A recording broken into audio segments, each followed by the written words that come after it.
Yes, good evening. Good evening, councilors. I'm Jack Dugan, Monadnock Economic Development Corporation, 51 Railroad Street in Keene. As they say, may I approach the bench? Oh, you have? I have handouts. Okay. Yes, sir. Okay, what you have in front of you is a very simplified list of uses of funds and sources of funds to accomplish this amazing project. And these numbers are all a result of months and months of working with the library folks. And on the other side of the ledger, the folks who will sub-allocate New Markets tax credits to the project, and the folks who will buy those tax credits and the historic tax credits to help fund the project. So very quickly, I'd like to go through it. There's several line items that reflect uses of funds, obviously construction costs, and these construction costs represent not only renovating the annex of the Heberton Hall, but also completing the site work for the development of the property and the construction of the connector between the annex and the main library. So it's an all-inclusive number.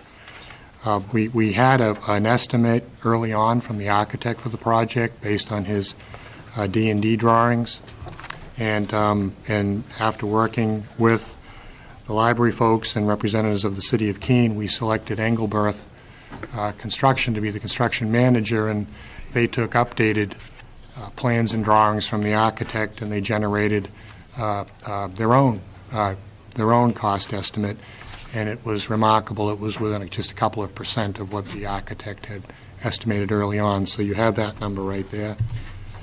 The next line item is the purchase price.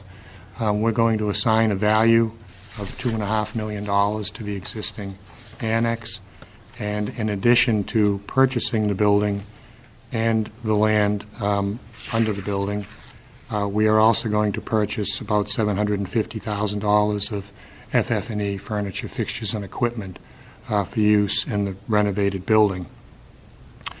Next line item is soft costs. That's a compilation of a number of different items, but it includes reimbursing the costs that have already been incurred with the architect and paying him through construction oversight during the construction project, various permits, reserves, and owner's contingency.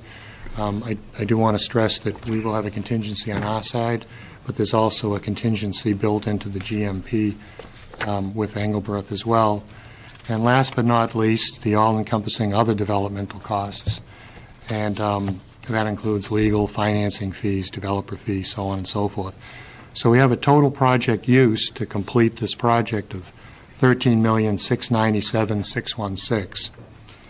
And this is from our point of view where the interesting part of the page starts, and that's where we're sourcing the funds for this project.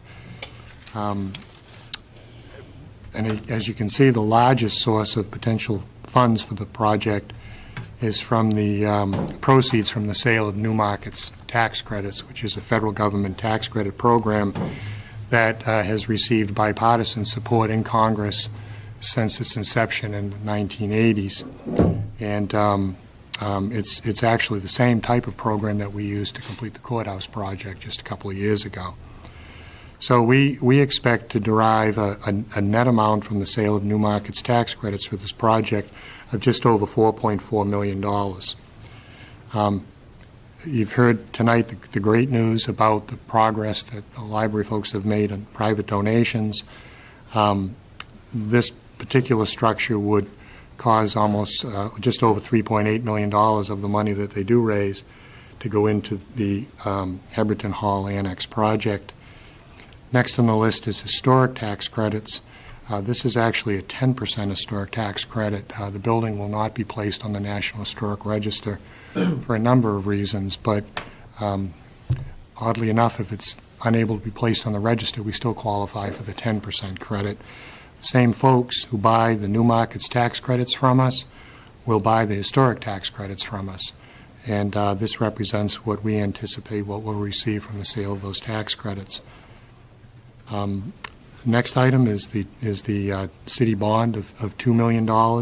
This really represents the only true loan in the entire $13.5 million project. And last but not least is the sale price of the building and the land. This is it's a mechanism that we used again in the courthouse project, whereby to gain tax credits based on the value of the property, we actually have to buy the property from the city and then invest it in the project. And the way that works actually is we have a loan agreement and a promissory note with the city of Keene for $2.5 million. So in a sense, what happens is you make us a loan for $2.5 million, we turn around and give you the $2.5 million back because we just bought the property with it. And then the $2.5 million basically sits there as a promissory note with no payment on it until the end of the recapture period of the new markets tax credits, at which time you would forgive the note. So there's been no money that's exchanged hands, so you would forgive the note. Now, that in itself is I think, an interesting aspect of this, but more importantly, after the end of the 7-year tax credit period, the same folks who bought the historic tax credits and bought the new markets tax credits go away. The structure unwinds. They've received all the benefit they ever wanted from the project. Obviously, the donations from local folks have already been invested in the project. And what's left is again, the only true loan in the entire project, and that's the $2 million city bond. So at that point, we'll turn the project back over to you, again, in forgiveness of that city bond debt, and you'll own a $13.5 million project for about $2 million. City Manager, at the next council meeting, I'm going to ask you to repeat what Mr. Dugan. I will repeat it, but only in Polish. Wasn't it in Polish? Okay, because for the benefit of the other counselors, there's, I think we will ask Mr. Dugan to come to the council meeting. might be a, Yeah, I would hate to mistranslate it. me too. Okay, one question that I have just off the surface. So there's the new markets tax credits as well as the historic tax credits. Yes. Someone's buying them? What are they doing with them? Or what does U.S. this Bank mean? buys them. There's actually an unlimited demand now for tax credits. People are making a lot of money. They want to shelter that. So who we sell them to is usually big banks. Wells Fargo, TD Bank is back into the business now. But U.S. Bank by far is the largest player in this field, and U.S. Bank in this project will be buying the new markets and the historic tax credits. I'm sorry to ask you one more time. They syndicate the tax. They buy them. They end up syndicating. What do they pay for? So they're buying a $4 million. Well, no, the bank is buying a $4 million tax credit for. This is the net amount.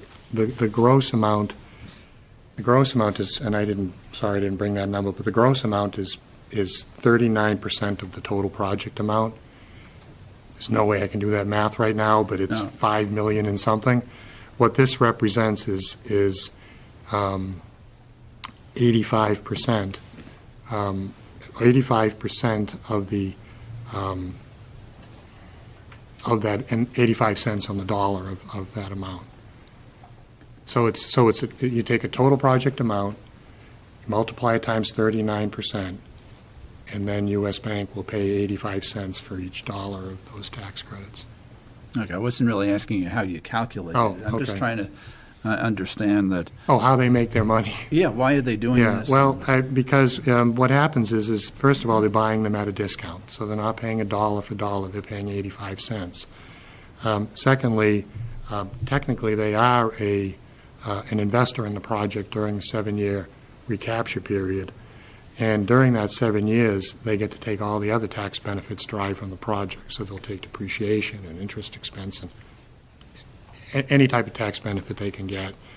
And through through the magic of tax accounting, at the end of the day, they're actually realizing usually between 11 and 14% internal rate of return, just based on the discounted tax credits and the tax deductions from being a partner in the property. So that's how they make their money.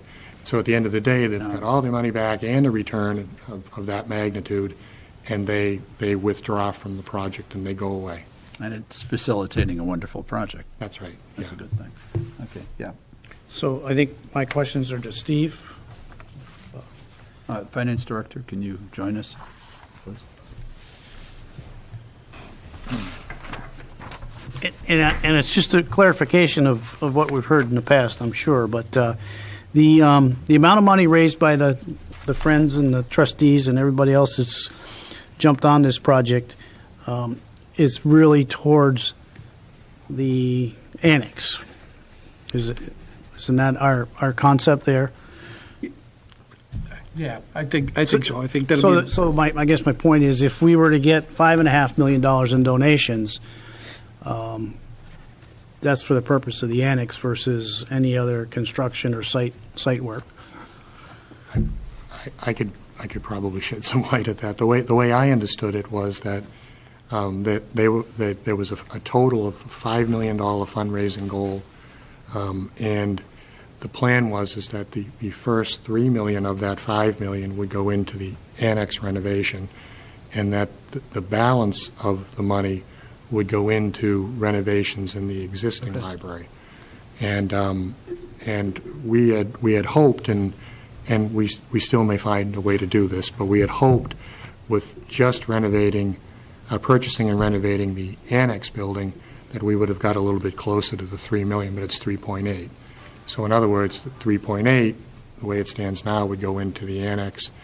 Whatever they raise beyond that could go into renovations in the existing library. Yeah, and then our city bond would pick up the balance. Okay. I'm sorry, could I clarify that last statement, Mr. Chairman? Yes. When the counselor said that the city loan will pick up the balance, my understanding is that the city loan has to all go into the investment fund for the annex, is that right? So that's none right. of the city loan is going to be available for the library side of the house, is that That's right? right. That is Was that what you were asking, Counselor? Well, I was meaning the $2 million. The $2 million has to go into the annex? Yeah. Yes, Yeah, okay. and I just might add, the $2 million doesn't represent filling a gap. It's actually the other way around. The donations are filling Right. the gap. Yeah. Right. Yeah, good. Yeah, Councilor Jacobs. So just to be clear, we're doing the total project, including the existing library building. It's just that these figures you're presenting have to do with the part of it Yeah. that you're coming up with the financing plan for. Yeah, I didn't hand out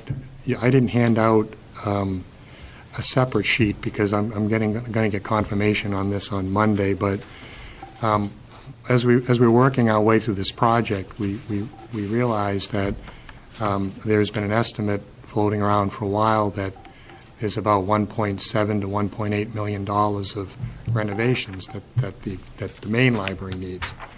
And what we came up with was an idea to approach the community development entity that is going to suballocate the new markets tax credits to our project and ask them to allow us to slide most, if not all, of that 1.7 to 1.8 million in the main library under our umbrella, under our new markets tax credit umbrella, so we could get a 39% tax credit on the 1.7 to 1.8.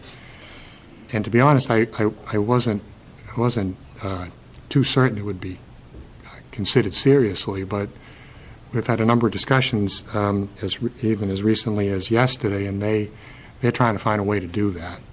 So what that basically means from the city's perspective is that you still have a $2 million bond. There's no increase there.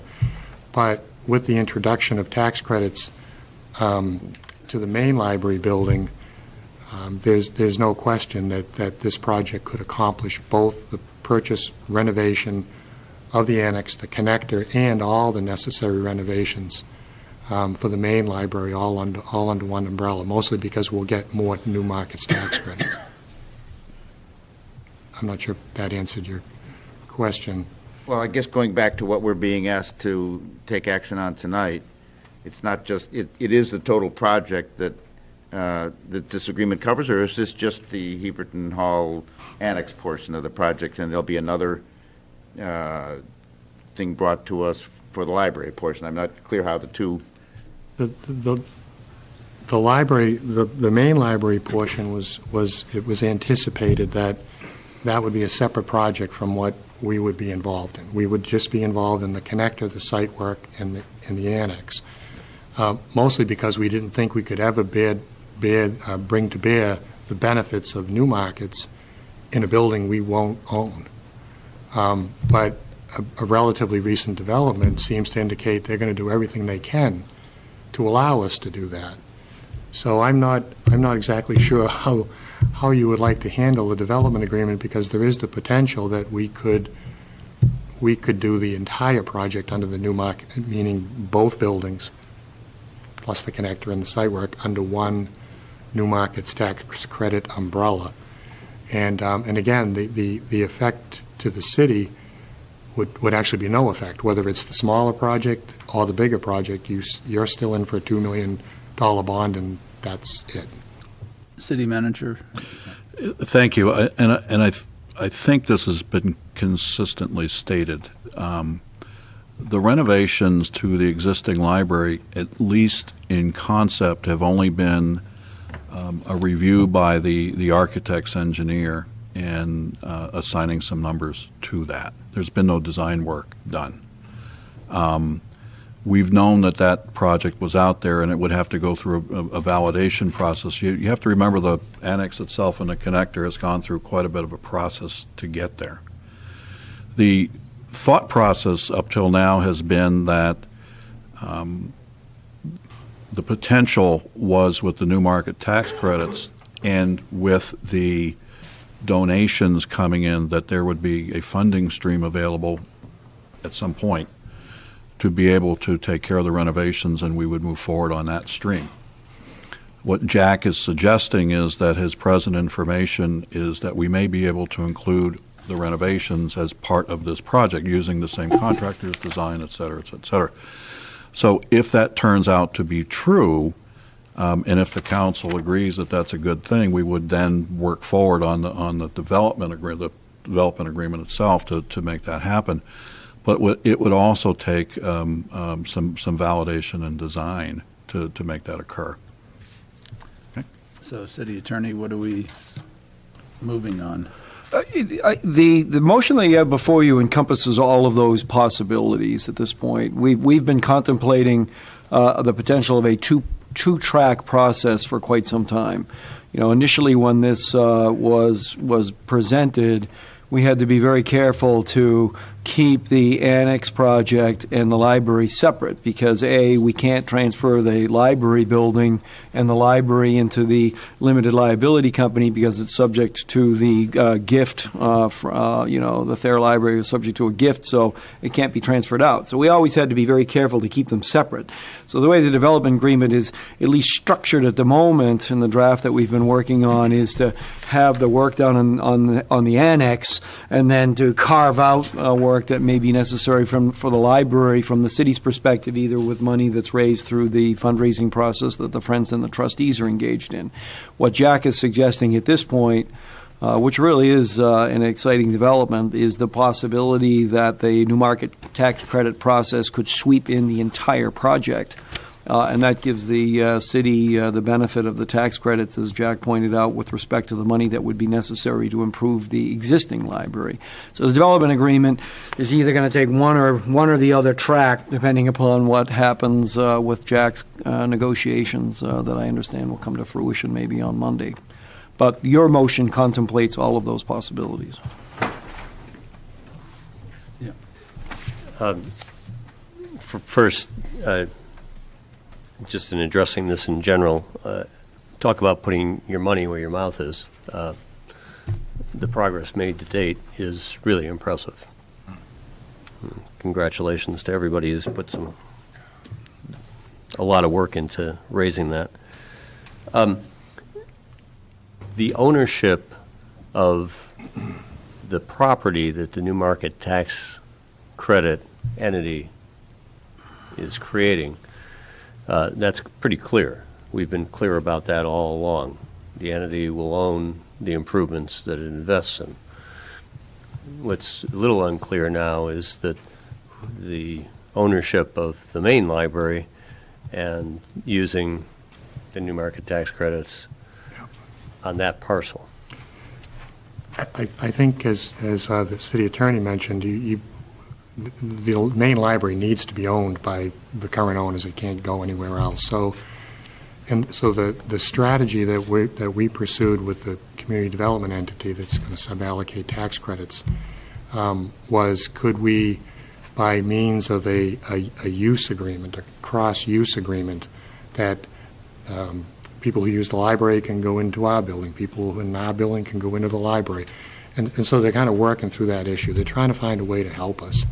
So the CDE would enter into that agreement with the city to allow for... We actually would enter into, the Quiliqby would enter into the agreement with the city, and then the CDE would accept that as evidence that people who patronize our side of the wall will benefit by being able to use the library side and vice versa, and that will allow them to allow the tax credits to extend to the library improvements, main library improvements.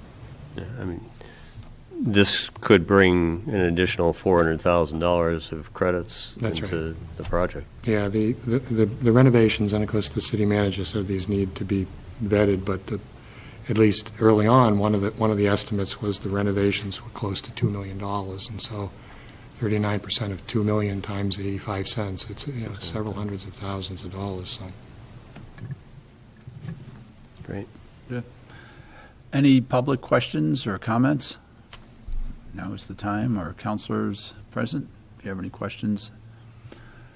Seeing none, committee ready for a motion? We should go into the operating. Whoa, whoa, whoa. We want to be very clear in what all the costs are for this. We do not want lack of transparency on this issue. Okay? So our finance director actually has a sheet that does explain all the costs.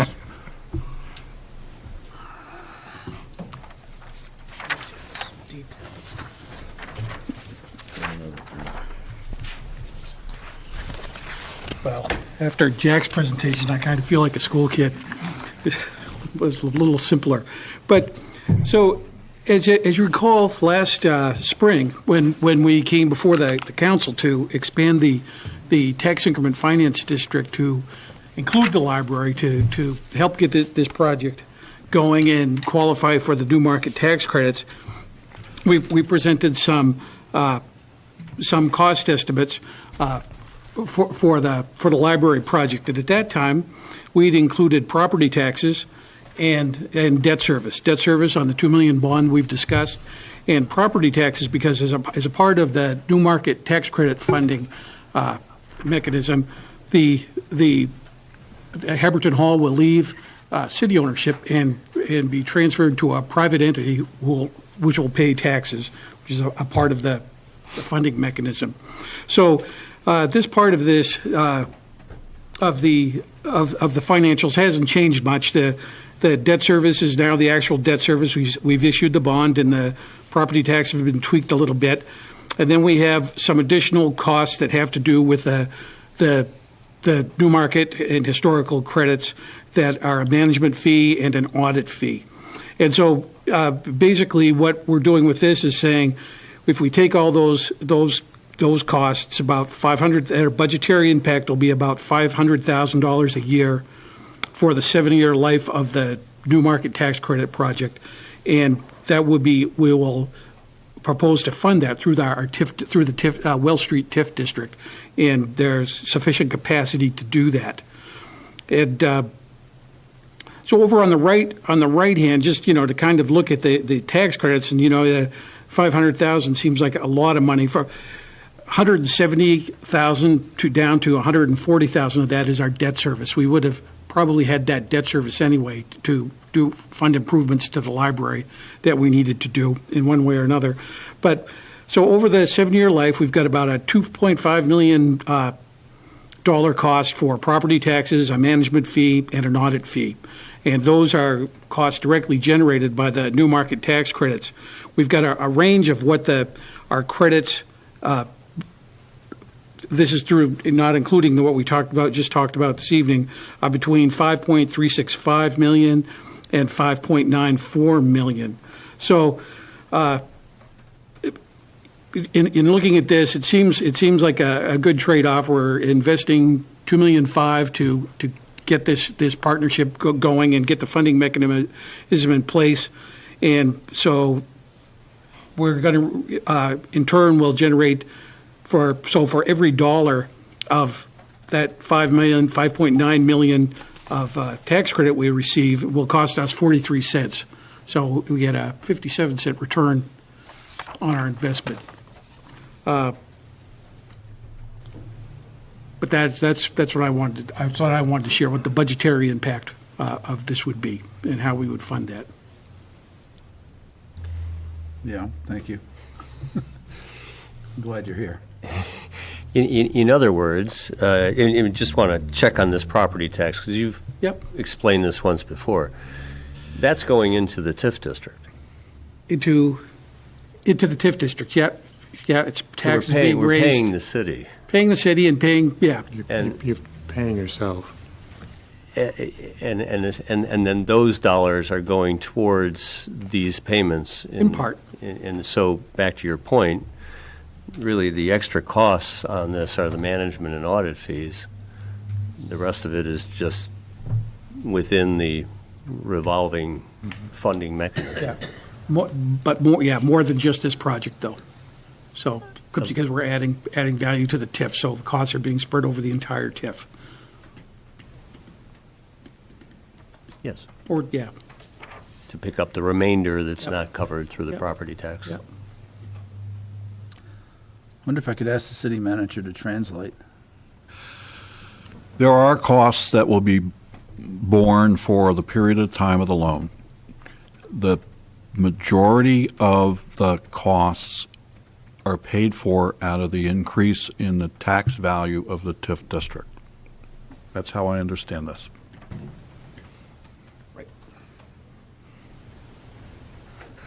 Questions? I got it. So, just following up on, but these costs you're saying in this right-hand column are paid for by increased revenue from the TIF From the district? TIF district. So this is not out of the city's pocket per se, that's why I'm having a hard time. It's gonna come into the budget showing as an expenditure, but then what happens is it goes through and then back into the value and then back into the tax collection. So in essence, you're taking the majority of it from your left pocket and putting it in your right. And this is just showing the detail. Yeah, but we wanted to be sure there was nothing behind the curtain. It's the structure is from our point of view, it's what's referred to as a true net lease. We would have a true net lease with the city. So basically, you would pay us a rent, the vast majority of which, by the way, the rent is an interest-only payment based on the debt service. So you have a $2 million bond. If it's at 3%, it means your annual interest only on that bond is $60,000 a year. We have to charge a rent per the program of 1.25 times that. So our rent, or the rent that you would pay to us during the 7-year period would be about depending on what the debt service does, it would be about $75,000 a year to start. So you pay us rent. The rent flows up through the new market structure. There's some fees that other people take, and then at the end of the day, about $60,000 is left. That actually goes back to the city as that interest payment. So there's a lot of recycling of funds going on, if you will. But it's a true net lease, so you will have responsibility to pay everything associated with maintaining, repairing, paying the utilities, paying the property taxes, and so on and so forth. Okay. That's good. Other committee questions? And this is I think all- we've tickled Counselor Khan's intellectual curiosity. He may not want to leave now. I get it. Oh, good. Okay, and this is all reviewed by accounting staff. Oh, yeah. This is extremely sophisticated stuff, I'm sorry. If I may, the one little caveat that I'm going to put in it, and I don't believe it's an issue or a problem, we did vet this process 2015 with bond counsel, because one of the critical things to this process is the bond that the city is putting in, and it's a tax-exempt bond. The opinion from bond counsel, based upon the information that we had at this point, and now we have very hard information, but his opinion at that point was that it looks like we would have no problem doing a tax-exempt bond. But what I am going to do, now that we have all of the numbers pretty much in place, the structure is pretty much in place, I'm going to have bond counsel review that one more time, just to make sure that there's nothing in there that might crop up and surprise us. But otherwise, I just wanted to put that caveat out there, that there's one level of review still that has to happen outside the city. Feel better. Thank you. Yeah. And just to make this a little bit more general, we're currently into a New Market tax credit structure for the courthouse. And this is going to resemble that a lot, right? And I guess while the finance director's here, ask, is that working according to the plan, much like what you've It is. demonstrated here? It is. Just the impact on the city is minimal, and again, we're generating dollars into the TIF district that's Generally the same revolving idea. into the payments that are additional payments in the course of the 7-year period. Thank you. Any other committee questions, public questions, or comments? And a motion coming forth from Councilor Clark. Gladly. Councilor said we've been here before, so there really isn't much new.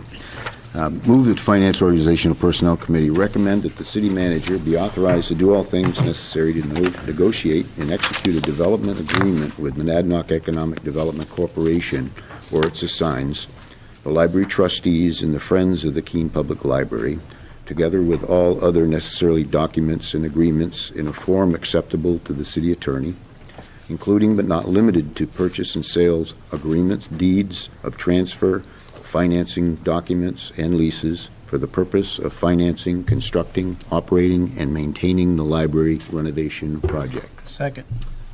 We have a motion that's been made and seconded. Anything further from the public or committee? Seeing none, all in favor? Thank you. And again, please plan on being there on Thursday.